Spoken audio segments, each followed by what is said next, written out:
Welcome to Summit for another Tech Short. We have Tim here from Digivac.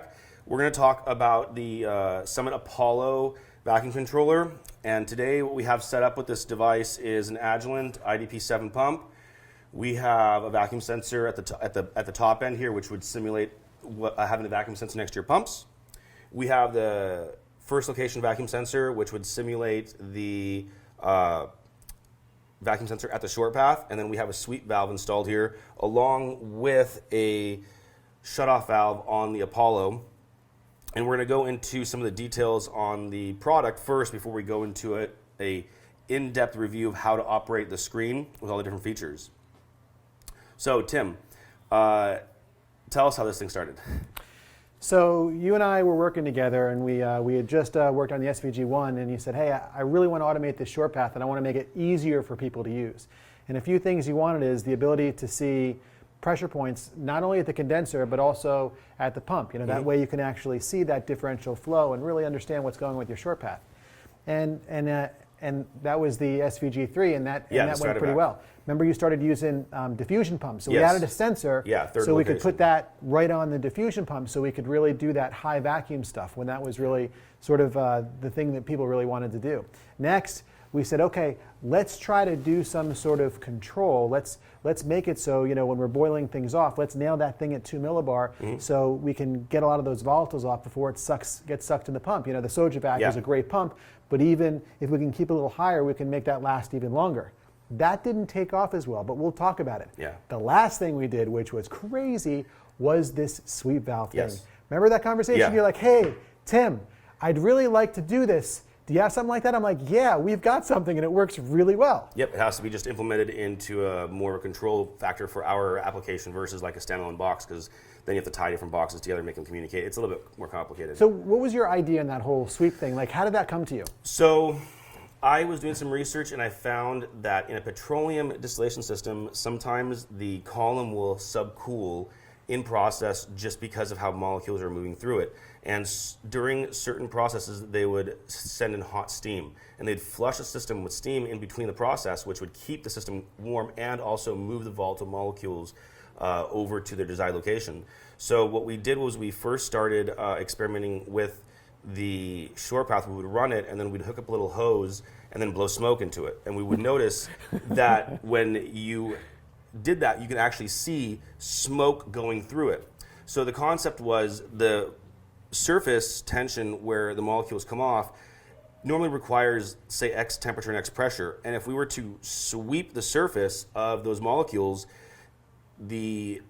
for instance, the fractions you're distilling, they don't want to go downwards. They're going to want to rush out of the system. And it literally is like displacing the molecules. So if your flask was distilling and you had a bunch of fractions that were displaced floating around there waiting to creep up and come out of the system, you're now displacing it with an inert gas, and you're sweeping those molecules out. And it's almost like turbocharging. It was very useful. In fact, most of the customers who buy it live by it.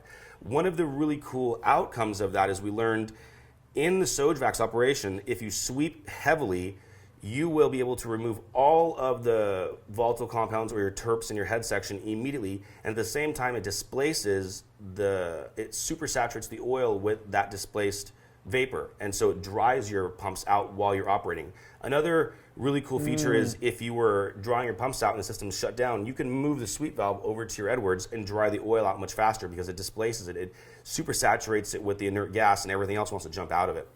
So it has multiple features. We found the best use was in the head section. In the head section, if a normal short path was an example, getting rid of the heads in an hour and a half, it shortened it down to 15 to 30 minutes. And it also cleared the system much quicker because all those molecules, in the short path, you have the head, the laminar path, and the trap. Everything kind of gets trapped or trickles through. But if you have a movement coming all the way through the system continually, it just moves all those molecules down to the trap, and it keeps everything clean. So we had cleaner sensors, cleaner short paths, and faster operation. Yeah, that was amazing. I remember I think it was a Sunday conversation. You're like, I really like this. And we had developed this product specifically for freeze dryer control. So remember the first thing I gave you was this pressure control, like dial in 1 torr and it would bleed in air to maintain 1 torr. That was the first setting. That was the first one. The PID setting. And that was, for a customer, it was a little bit too hard Yeah. to manage. Yeah. So then we went to this other thing where we just flow a specific amount of flow, this SECMs, and that was a lot easier to control. So that was brilliant. While this does both, that's what it seemed like people really Yes. wanted to do. Very, very much so, because the first setting, you could go into the control system and just set how much you want to bleed. So if I wanted to set this and see, let's say 300 microns on the screen, and I want to bleed 200 microns, you could set that to that range and actually watch it sit and slowly dispense the vapors. But that was, I think that's a little bit too complex and a little bit too, like, it took more time to program the PIDs, because what happens is most people don't realize with a flow system, SCCM and PID is different. The PID will determine essentially, if I'm not mistaken, how much the valve opens, how much power is sent to the valve, Yep, the response, and the response time. characteristics. Yeah, yeah. And so when you're in a heads section, the CFM coming off the system is so much more intense that your settings in the distillation system are like 3 times higher. The PID settings are much higher. It's like, I think, 14 versus 4. And that's because the system, when it's boiling off so much stuff, can't evacuate what it's seeing. It's already boiling off so much stuff. So you have to flood the valve and actually get it to move. And then when you're in a distillation, the PID had to be set to like 4 versus 14, because this had to barely open because you're managing microns, not like a whole boatload of vapor. Yeah. And then SCCM, you just peg your vacuum as low as you want, and you can actually set and control how much bleed you have, like just an overall flood release, right? So if you want to flood a little bit, it'll always have a little bit, and then it'll have a range that bounces back and forth, but it'll stay in range, and then you can also flood it. What's the maximum on this you can flood for SCCM? Oh, 3,500 SCCMs. 3,500, yeah, which is most pretty good. pumps, yeah, they can't even keep up with that. That's a lot of vapor. That's like a massive and leak. We'll play with that later, like what the vacuum level can get down Yeah. to given a particular SCCM. So based on that last innovation, it was pretty neat. We actually calibrate these things now. So we calibrate them against a mass flow controller, which is like Great. a $3,000 device. Yeah. So this actually is sort of like a fairly straightforward and inexpensive mass flow controller Yes. vacuum gauge in one, which is kind of neat. And not only is it calibrated on the flow system, but all the gauges are NIST calibrated out the box. So when you get this thing, it's not like it's just parts that are thrown together. Every little thing is connected to it and put on a bench and calibrated, right? That's right. So tell us about the technology and how we got to this unit, because if I remember correctly, we started with the SVC1, and then it went to the SVG1, SVG3, and then we Yep. jumped to this. Yep. But it didn't always look like this. It was a black and white screen. And what is in this now that makes it so special? So there's a lot of iterative innovation that happened, because remember we delivered a functional equivalent to this, but it wasn't really user friendly. It was hard for someone to understand what all the numbers meant, and only on one screen. So for And there was no graph too. and there was no graph.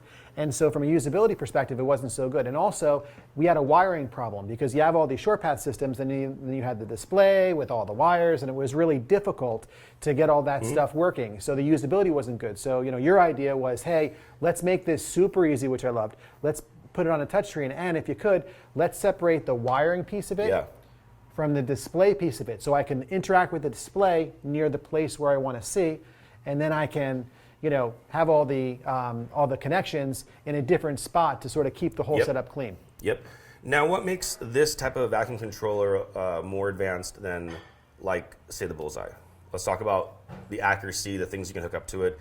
What really makes this one stand out as the unicorn in the distillation industry? Yeah. So the Bullseye, the SVG1, it's a great gauge.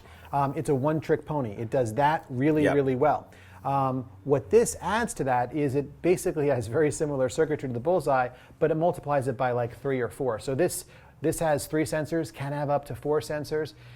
This one, it not only has the touchscreen, but it also has the ability to control 4 valves. Excellent. So, and now these are the types of valves. Tell us about these valves that you've chosen for this type of application, which this is only one version. We could also use the Dynamo. There you go. And this is just a static open close. It is. Not dynamic. It's fairly inexpensive. It's a very simple valve, and what we can do, it's a bellows valve, so it has the full KF25 opening, which is really nice. And what we do, it's called bang bang control, actually. We literally open and close that valve to maintain a particular vacuum level. Believe it or not, that's how most people do it, and it works really well. And in the application-wise, this would be, say, for instance, if you had multiple pumps on a short path, you would set one valve with a range and, say, put that on a Soj vac for your terpenes, your head section. Yep. And then you can set another range on the controller to control a second valve. So for instance, if we're wanting to run wet vacuum all the way down to 1,000 microns, this will shut off once it passes 1,000, and the next one opens up and lets the Edwards engage. Yep. Great. You want to make this stuff really, really easy. You know, all my work with ShorePath, people are busy and they're focusing on a lot of things. So if there's a few pieces of that we can automate, it's just going to make it easier. Excellent. And so now we also have, let's go over the different technologies that we've put in place here. This is the brain box, right? Yep. So this will control stock when a customer buys it. 2 general valves. It'll control, which are 536 valves. Gauges. Vacuum gauge, yes. Yes, and it will also control off the bat 2 of these. That's right. Valves. And we have a hidden port in there for UHVP, right? That's right. So the UHVP is it's just a general internet port, right? Yep. So we use this internet ported, what is that, a Cat 8 or? It's basically a high-end Cat 8 cable, Okay. but it's RJ45 FCC 68. Okay. So you can't plug this. It's not an Ethernet protocol. We're actually using analog wires and Excellent. and a particular scheme to do it, but it's the same physical cable. And now that would just plug, for ease of use, you just take this and it goes right in. Yeah. And then what we do is we engage it by pressing the settings button, and we go to sensor enable, and we enable the sensor. And now what does this deliver for us on a whole package? Yeah, so now we're adding a sensor, and this sensor goes down to 10 to the negative 10 torr, like 10 to the negative 10 For millibars. diffusion, turbovac, that kind of work. Even That's if you're right. not on a short path, you can have sensors that are maintaining like telling you where you're maintaining your vacuum at with a range closer to your short path, maybe to a roughing pump, and then you can put this right on the diffusion pump or the turbo pump, and it'll give you direct vacuum ranges, how it's operating. So if you're testing a pump and you want to know if it's going to work for that day, or if you have to do maintenance, an oil change on a diffusion pump, and you have a leak, this will tell you if that leak's going to occur, right? That's right. Excellent. And so we chose with the 536 sensors. And tell us exactly why is this so unique, and particularly, I believe, we're going to be doing the testing with it disconnected, but we have a gauge here that Digivac helps supply with us, and they tune it to, what's the PSI in here? 1. 1 PSI. So we only need 1 PSI in here of argon or nitrogen, and you shouldn't hook it right up to a tank, right? No. That would damage the valve. Yeah, the valve, it's only, the valve in there, it's a very small microfluidic valve, and it's only good for about 15 PSID, so we want to make sure that the pressure we deliver is ambient pressure, or maybe just a little bit above. And Because that affects the SCCM too, right? If you have too much pressure, it affects how the bleed occurs. it does. Yeah, a little bit. It does. Yeah, so we designed this specifically for a vacuum application. Excellent. And tell us about the screen. How durable is the screen for laboratories? Well, it's a resistive touchscreen, so you can't do those things you can do on cell phones where you like drag and pinch and all that kind of stuff. It's meant to be able to be used with gloves. So if I press it, it's going to go. It's going to move. So I see people using gloves with this, and that's fine. And if they get it dirty, they use regular alcohol to clean it. Yeah, so this is it's not waterproof. So anything you would do to a laptop, you can do to this. It has sort of a bit of a rain effect where if something kind of comes right down, it'll all drain off. But you really want to be careful to not get stuff on it. Yeah, excellent. So do you have anything else you want to tell us about this system before we turn it on and get it running? No, just specifically about a valve. This is there's our custom design. There's no other one like this in the world. It's a KF16 vacuum valve. These kind of valves we've been using for 20 years. They're in freeze drying applications. They're very, very reliable. They work really well. They have sort of a clicky thing, and the nice thing about that is it's audible feedback. You know, kind of if it's running and not. So yeah, we should actually do the test and put one of our mics up to, and because you can actually hear if it's running or not. Yeah. And how often it's running. You know. Exactly. So I think that's very interesting. I think what's really cool is all these features are available right on the Apollo control system, and they're also available on the Athena software. So this system will plug in USB to the software, and it can log the entire data set, the whole run, everything, and you can control the valves, you can control the bleed, you can see where all your vacuum ranges are at. So I think it's a very exciting product. Everyone really likes it. In fact, everyone who gets it, they always tell me that they have more than one use for it. So when they get in their laboratory, they don't just put it on their short path. If they're doing maintenance, they're tearing pumps down and doing oil, they put sensors all over the different pumps, and they can just test everything at once, and they can see, which is really unique, the curve. I mean, there's some small controllers and some things you can see, but you really don't get like an analytical pump curve when you pump down and you want to see like I have patterns. So every maybe week I will change the oil in my pump as an example, or every few days, and I can plug it in and turn it on, and I'll see that same pattern. And when that pattern changes, my pump's going out. I know it. Yep. So let's go ahead and depressurize the system and engage it. We'll get the video up here and show you guys all the different features.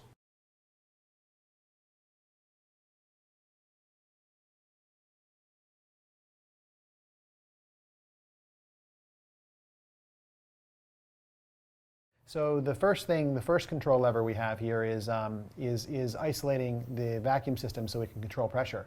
And how this works is we have a lower set point and an upper set point. So basically, if you want to control, for instance, Elliot, you want to control between 2 and 3 torr or 2 and 3 millibar, you literally put 2 for the lower set point and 3 for the upper. And what it'll do is it'll cycle that valve to make sure that the system is controlling between 2 and 3 torr. And for this demonstration, we're just using one valve. And that one valve is going to be set to an upper and lower point that we're going to bleed in and show you the bleeding feature work and the valve in the background clicking on and off and opening and closing the valve. For sure. Yeah, and if you wanted to go into there, this is literally how you set it. Which you type in the value you want first, and then you hit which set point that is. So if we wanted to, say we're going to set that one to 3,000. And it's that easy. That easy. Okay. Easy cheesy. The next box here, Elliot, what we have is the flow control. Now we can do two things here. We can either flow in a specific volume measured in SCCMs, or we can maintain vacuum. We can put in a pressure, and the system will adjust the bleed to maintain that pressure. What we found in ShortPath is flowing in a specific flow makes more sense. Yes. So what you can do... But if you had like an analytical setting where you had to maintain a very particular vacuum, then you can adjust the PID for your purposes, and it will bleed until that vacuum range is like, met, right? It'll just keep it at that same point. Yep. Okay. Some people call that upstream vacuum control. Okay. And then which is also controlled off of the first sensor system. That's right. So this screen, if controlled through the PID system, reads off of the first sensor, which let's go ahead and show them. Where's this in? Bleed settings. And then we go set point control, flow control. So you go in there and put set point control. And now as you see, that comes up with a little bit different. And you can click on the PID. This determines the voltage, I believe how long it leaves it open, and then how long it takes to recover. Roughly. So PID, so P is basically how aggressive I'm going to turn this valve. The integral valve is sort of averaging out that stuff, and the derivative is something fun that normally we don't really touch. Yeah, I've actually always set these to, this is the range so the customers can see. I've always set these two to the lower point. Yep. And then in the head section, I would have this one between 10 and 14, depending on how aggressive the vacuum is. And in the distillation section of your main body, I'd have it at like 4.3. So that's one way of doing it. And then the other, which we're going to be playing with, is easier to show, is the switching back to flow control. So you have both features really at your fingertips. Yeah, that's a really great feature. And so if you started setting the actual individual control, it reads off that first sensor. But if it's on SCCM, these don't matter.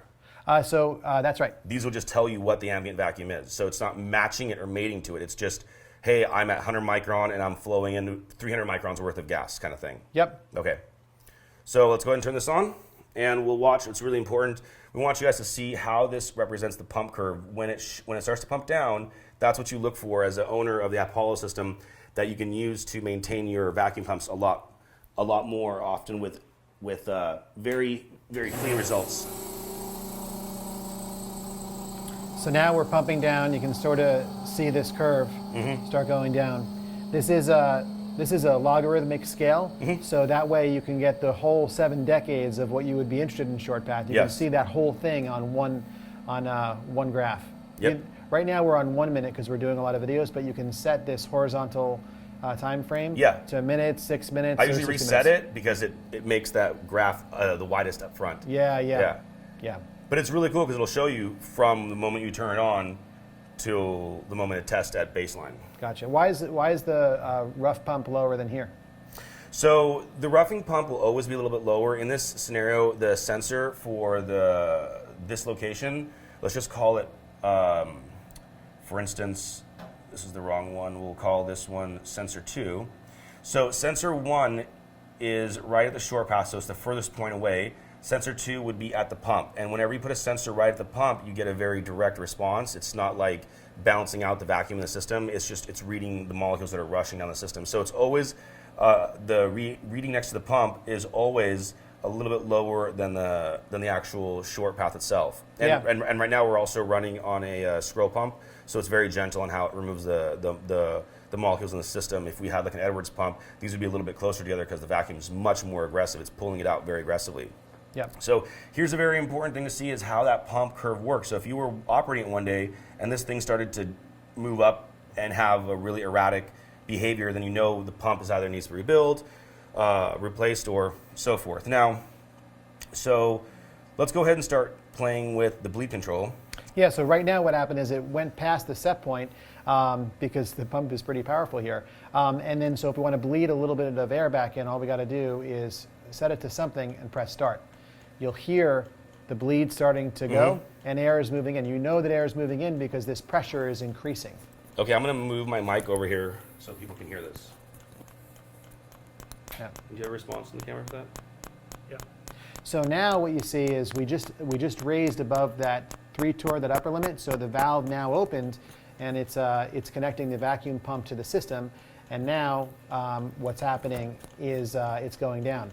We hit that lower set point, that 2 torr, so now the valve closes and the pressure is allowed to rise. Yes. That's exactly how it's working. So exactly, you have one, you have another, and it shows, and it's mostly running off of one of the sensors, right? So when one sensor goes over, it sees it in the system. It doesn't matter if one's closer. It's telling you what's in the system right now, and it's going to run off that. So as you can hear, it clicked off, and you can see that dip down a little bit, and now it goes back up. That's right. And so this is kind of neat right now, Elliot, because what we're doing is we're putting air into the system at 300 SCCMs, but we're maintaining the vacuum level. So we're having sweep and vacuum control. Exactly. So that's a great way. Basically, this, when you explained this to me, what I thought about, or maybe you told me these words, but it's like kind of a bit of a molecular bat. That air is sort of pushing those molecules down the way. Yep. It's kind of neat. You can see it, yep. You can see a little wave pattern. Now for the accuracy, let's say we shut off the control valve. Go ahead and shut the control valve off so we can see how the SCCM will balance with the vacuum pump. Oh, gotcha. Okay, cool. So what we can do is we can put this just really low, say to 1 millitorr. So now the vacuum pump will always be engaged. Okay, so the vacuum is always engaged, and we have 300 CCM, so we're waiting for this pump to stabilize. Looks like it's gonna, this flow is gonna, there it goes. Yeah, so that the valve is, you'll hear that delay. That's actually part of the design for valve longevity. Okay. It's about a 6-second delay for the valve. If you want something quicker, we've got other valves that can do it better. But great. So now we're going to see where it's going to balance off. Okay. Yep. So we just had to wait for that valve to disengage from the process. Yeah, and that's a safety feature for longevity for the valve. Yep. So the internal magnet's not moving back and forth and getting hot over and over and over. That's precisely what it's doing. Okay. Yep. So if someone had a really difficult vacuum range they're trying to dial into, they maybe wouldn't use that valve. They would entirely control it from SCCM or from bleed. But if you have enough and a big powerful pump, you don't want the powerful pump overpowering the bleed. Yep. So you might need to use a valve in between it to stop it and close it. So as you can see right here, this pump, IDP 7, has leveled out, and we have 300 CCM. So let's just say we put in, as an example, 50.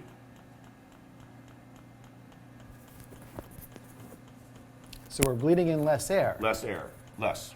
So the vacuum, so now the bleed is no longer overcoming the vacuum pump's ability to pull down. So now we're reaching a deeper pressure. Yep, a deeper pressure, exactly.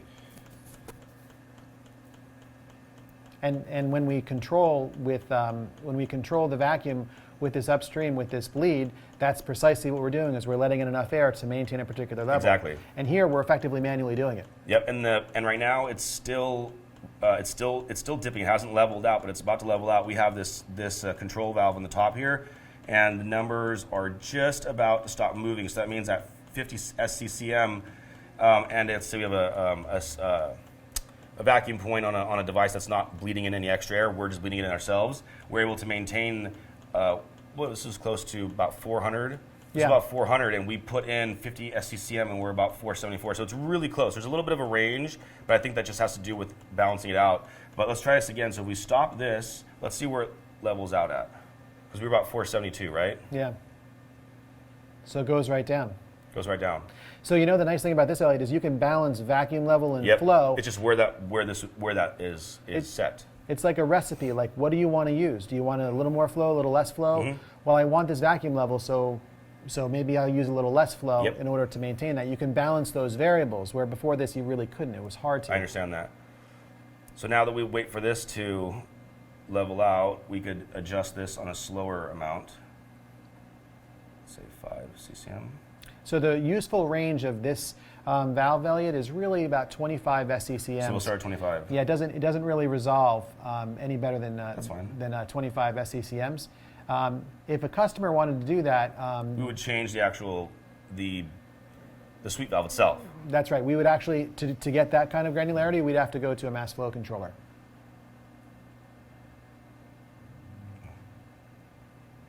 I think, I think we just want to go ahead and set that to 25. Yeah. 25. There we go.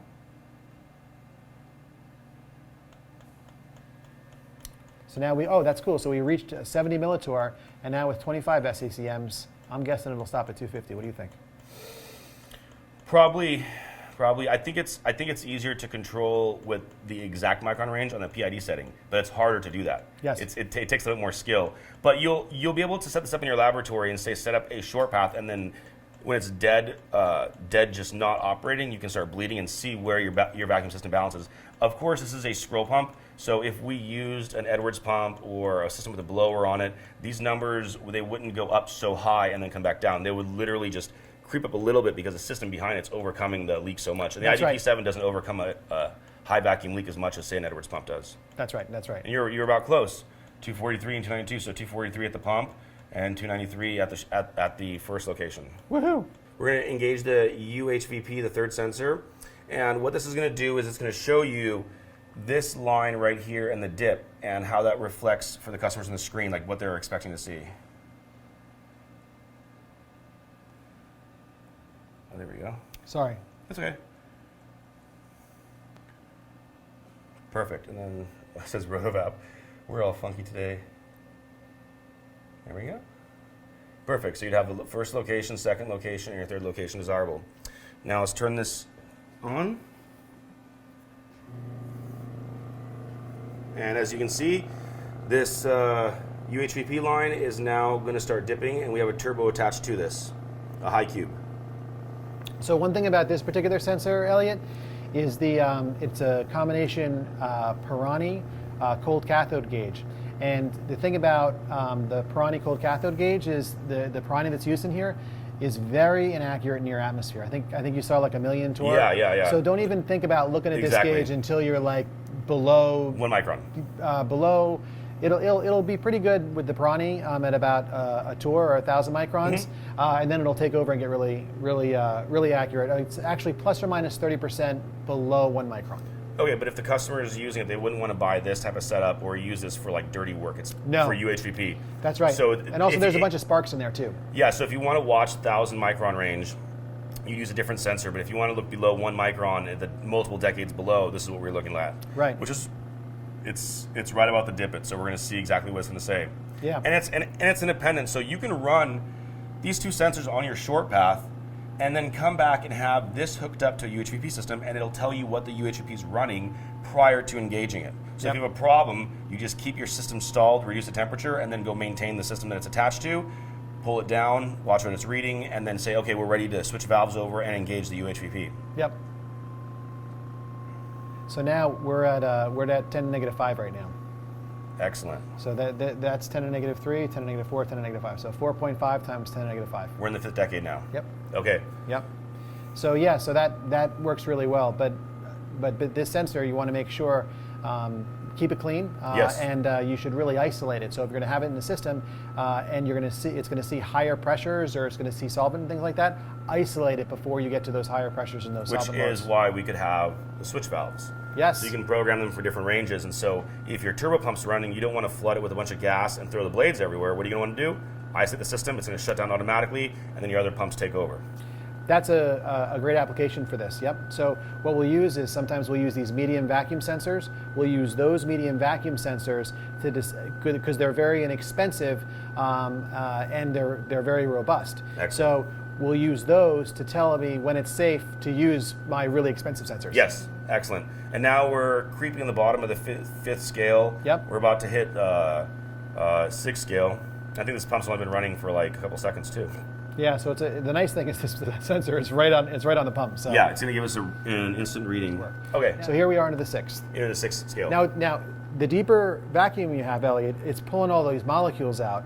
So it gets very, very hard to go low. So yeah, it takes a lot of time. Yeah. So our demonstration isn't to try and peg the vacuum. It's just to show you the applications for the third location sensor and what it can be used for. And we didn't want to have a convoluted setup here, so this is our test bench, and this one's running at the currently with at 133, 107, and then this one's running at about 7.1 into the sixth decade now. That's right. Yep. Cool. Really, really cool. Can you think of anything else the customers are going to want to know about these systems? I think it's important to play. I really think it's important to play with this stuff because we're dealing with there's people in physics that do this work every day and have a tough time understanding all the concepts that we've covered. Mm-hmm. So I think it's really important just to be familiar with it. For the customers to play with this stuff, to change flow a little bit and to change vacuum level to see how the two affect. And anyone I talk to, any of your customers that I talk to, they are so focused on their craft and improving their craft. And I think what you've created here is something that really helps them have all the knobs they need to really... In one package. Up their game a little bit. A lot of our customers call it the unicorn of sensors. It's not just a sensor, it's a whole controller that does many, many things. And I've been blown away by this product. I mean, it's only developed into a better product. It's just getting better quality, screens are cleaner, interfaces get advanced. And the usage, I think, like you said, you've got to really play with the product. And the important thing, to consider is, how accurate is it?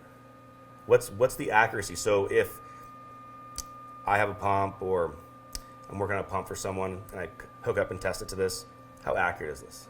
So to be clear, these thermocouple sensors, they've got a stated accuracy of about 10 to minus or plus or minus 15%. Mm-hmm. And if you look at our website, there's different ranges and it has different accuracies there. So from maybe 100 millitorr to 2,000 millitorr, it's plus or minus 10%. It's probably better. Below that, it's plus or minus 2 millitorr. Then when you get to below 10 millitorr, it's plus or minus 2, plus or minus 3 millitorr. So that's what we're talking about. But if we had a gauge in theory that was perfect, how accurate is the system?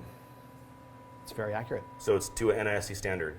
Yeah, so all these are calibrated against the NIST standard that are in my lab. Every single thing that gets shipped to you is calibrated against the NIST standard. That's excellent. So the customer knows when they do a test on a pump, or when a customer brings us a pump and we give them an answer, it's an exact answer. There's no if, ands, or about. There's no mystery. This is what the exact. So if you're writing a white paper or an SOP and you have to put down an actual reading, this is an exact reading. Yep. Perfect. And I think what customers might start doing too is they might start saying, hey, I'm going GMP. I actually need a paper that says that. I need an actual NIST calibration with the paperwork. Mm-hmm. That's something that you have the facility to do. Yep. They just ship it back to us and we go ahead and recalibrate everything with the NIST standard. Typically that happens once a year when you get to that level. It's only for GMP facilities, right? Yep. Great. Where you actually need the quality spec. And Elliot, you might want to say, hey, what happens if I'm doing this research? I need better accuracy.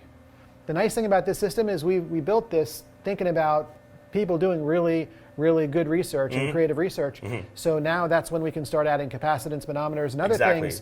Because you only have a certain technology that applies to a board, to this sensor. And you have to have a more accurate board to a more accurate sensor and down the line. So we don't want to talk about the other guys because we don't want to blow them out there, but we have other users and technicians who use a model of this, right? And this is for pump repairs and analytical answers for them. Right. Yeah. So it's not just this practical usage in the short path use in the laboratory, but they use this in literal warranty uses, repair uses, testing uses, side-by-side uses, things like that to determine, hey, is my pump operating good when it's rebuilt?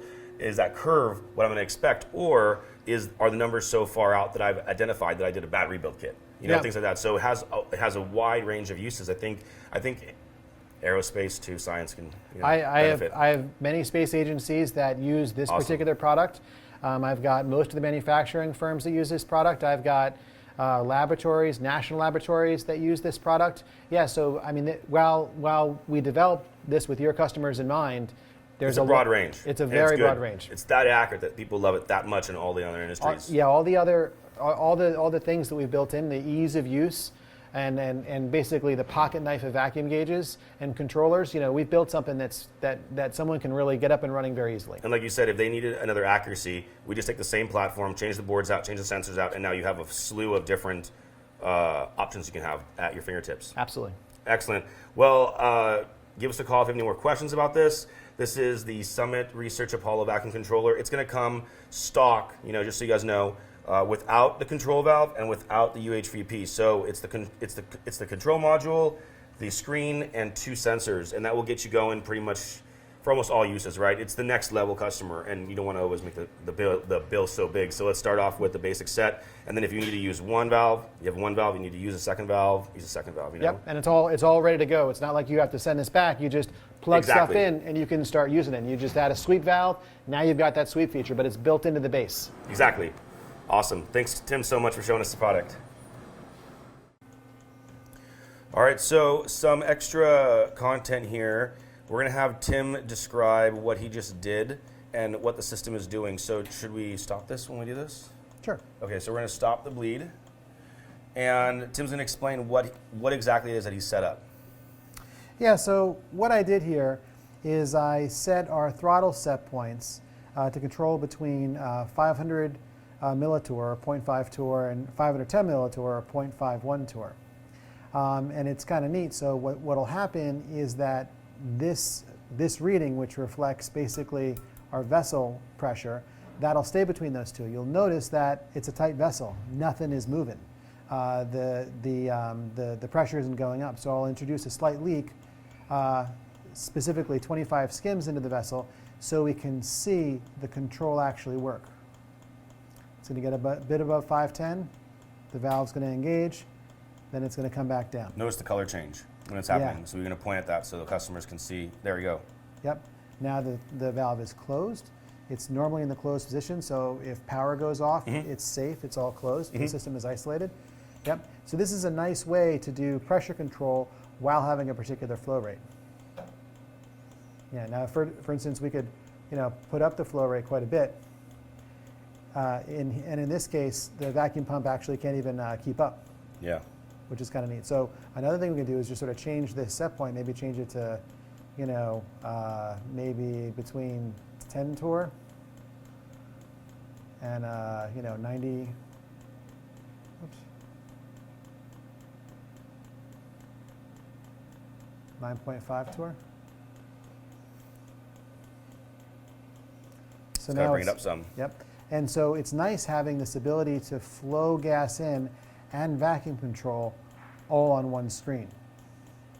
And especially when you're... So if you're doing typically like material drying, where creating CFM in a system is very important to sweep the molecules across the surface of the material you're drying and then back out, through a vacuum trap or vacuum pump. This allows the molecules to move through and maintain a specific vacuum. That's precisely correct. Yeah, and why don't you throw nice big molecules like argon or something? Yeah. Yeah. It'll capture everything in its path.